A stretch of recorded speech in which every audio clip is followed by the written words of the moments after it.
Ayun na nga sir, Philippines is a poor country but with very rich politician.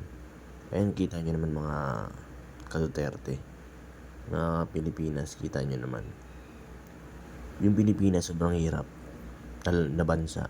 Pero yung mga politician, sobrang yayaman. Billion ng pera, trillion. Tingnan nyo naman. Grabe. Kawawa talaga Pilipinas. Pansinin nyo mga Duterte. Talagang yung bahay, kita nyo naman parang mahirap lang. Yan ang Duterte. Hindi nagpayaman sa pwesto nila noong mga panahon ni Duterte. Pero ito, tingnan nyo. Mayaman na nga kayo. Lalo pa kayo nagpayaman. Philippines is a poor country